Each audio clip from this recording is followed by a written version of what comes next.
retour à cette présentation du composant OS Service Bookings pour le CMS, le système de gestion de contenu Joomla. Donc, dans cette présentation, nous allons parler du paramètre des configurations des services. Donc, vous avez ici dans l'arrière-plan, la console d'administration, le back-end, Manage Services. Je crois qu'il n'est pas disponible d'avoir l'arrière-console ou le back-end en français. Par contre, la partie front-end est disponible en plusieurs langues. Donc, pour arriver à gérer les services, en rajouter ou en annuler, en supprimer, vous allez ici sous Setup Manage Service. Et là, on voit quelques services qui sont disponibles déjà. Vous pouvez les sélectionner et tous les supprimer ou vous avez la possibilité aussi de les publier tous en même temps si vous les sélectionnez tous ici. Donc c'est un peu pareil comme toutes les autres parties de Joomla. Vous avez ici TimeSlot. TimeSlot, c'est la plage de temps qui a deux types de plages. Un qui s'appelle Custom Time Slot et l'autre Normal Time Slot. Donc, si vous avez des services qui sont des multiples de demi-heure ou de 60 minutes, etc., vous utilisez les Normal Time Slot. Et si vous avez des services dont les plages sont des plages d'une durée non ordinaire et non conventionnelle et différente une de l'autre, vous utilisez le Custom Time Slot. Donc ici, vous avez en résumé aussi les prix, si c'est un accès public ou privé, et l'ordre des services quand ils seront affichés.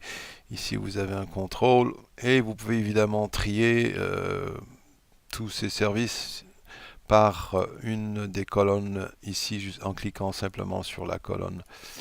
Donc et là vous avez la petite flèche qui vous indique si c'était en ascension ou en descension peut-être, en tout cas.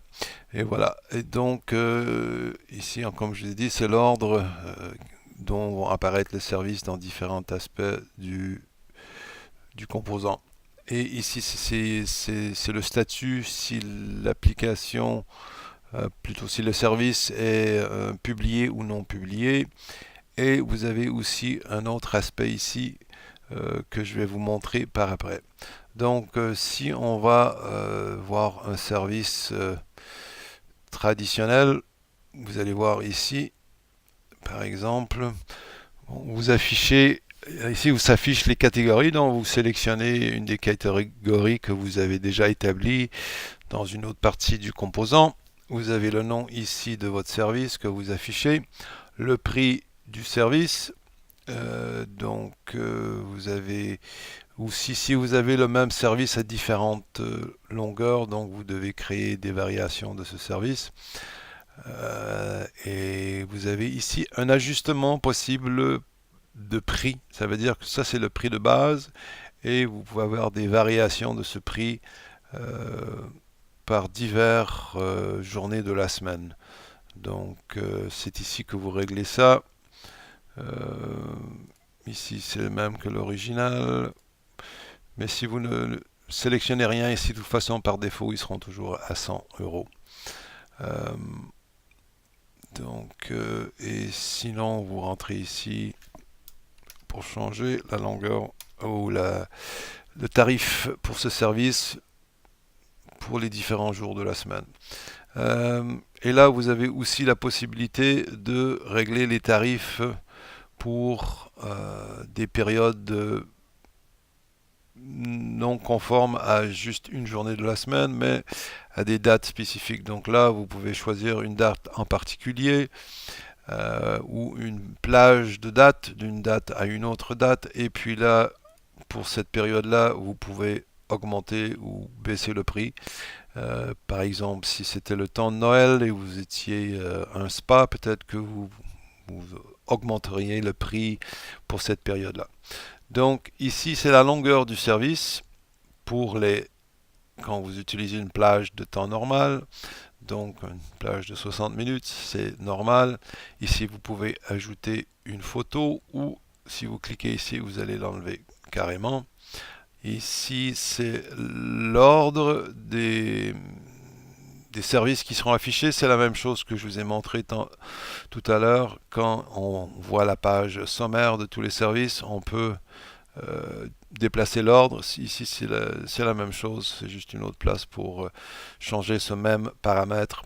Ici, on dit si c'est un service qui est public, affiché pour tous, ou si c'est pour ceux qui sont déjà enregistrés avec le site.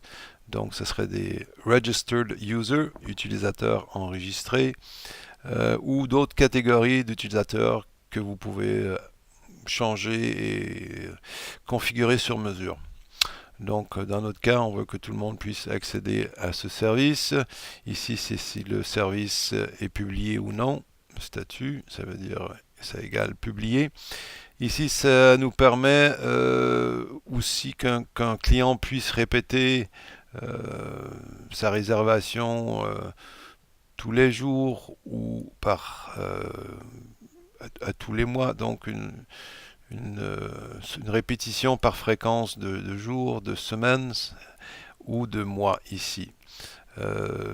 C'est quelque chose plutôt rare, mais par contre, peut-être tous les mois, ça serait plus fréquent. Quelqu'un qui veut, je sais pas, avoir un massage une fois par mois, il peut déjà réserver une fois par mois d'avance en ayant des réservations, booking étant réservation qui se répète une fois par mois. Donc ici, le time slot, très important, c'est là que vous choisissez que c'est une plage horaire normale, c'est-à-dire un multiple d'un chiffre que vous avez choisi, 60 minutes, 30 minutes, 2 heures, etc. Et donc, si c'est ça, vous utilisez normal time slot. Si ce sont des services d'une longueur non conventionnelle, comme peut-être 10 minutes ou 25 minutes ou quoi que ce soit, là, vous pouvez utiliser euh, l'autre choix, Custom Time Slot. Et puis ici c'est bon. La distance entre les deux plages horaires, ça veut dire que peut-être que votre service est à 55 minutes pour donner un petit congé au massothérapeute par exemple. Et puis par contre les plages se répètent aux 60 minutes, laissant, si vous aviez mis 55 minutes, un 5 minutes entre les plages. Donc c'est ça qu'on veut dire par steps in minutes, donc la répétition de la plage globale, excluant la période de repos ou de relaxation, de, de break, comme on dit en anglais. Et donc ici, ça c'est si vous avez installé sur votre système Joomla AC Mailing et ça permet d'intégrer les deux pour que tous ceux qui s'abonnent à vos services soient automatiquement mis sur votre mailing list de AC Mailing. Et là, on va regarder le dernier paramètre qui nous concerne, c'est ici. Bon, vous avez deux, en effet, ça, si c'est une plage sur mesure, et sinon, c'est ce calendrier qu'il faut cliquer pour voir aussi les heures où cette personne-là n'est pas disponible. Donc ici, c'est les heures de non-disponibilité que vous pouvez ajouter par jour, donc ou par date. Vous pouvez mettre une date ou une journée à la fois en choisissant le calendrier ici, ou si vous voulez changer l'année, changer le mois, vous cliquez sur les petites flèches et vous sélectionnez la journée en particulier. Elle va s'afficher une fois que vous avez cliqué sur une journée, une date en particulier. Et là, vous entrez ici suivant la convention, l'heure, à partir de quelle heure cette date-là, la personne n'est pas disponible, jusqu'à quelle heure cette date-là, la personne n'est pas disponible. Donc, ce sont vraiment des paramètres de non-disponibilité. Donc, on va arrêter ça. Par contre, si vous cliquez sur le Custom Time Slot, vous avez quelque chose de différent. Là, vous avez plutôt les journées qui sont disponibles. Les plages ici sont inscrites dans la partie service, ici qu'on n'a pas vu encore. Et ici, vous pouvez allumer ou rendre disponible ou non disponible ces jours de la semaine. Et ça, c'est le nombre de personnes qui peuvent être servies par cette personne-là à la fois, simultanément, si vous voulez. Donc ici, on a mis que cette personne, que ce service plutôt, parce que là, nous parlons de service, euh, que ce service soit disponible, il est disponible 5 jours par semaine aux plages horaires suivantes ici. Donc vous avez seulement 5 plages horaires de disponibles, mais disponibles tous les jours de la semaine. Et voilà.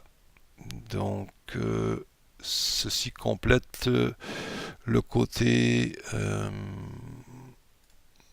service, gestion du service pour OS Booking Services. Merci.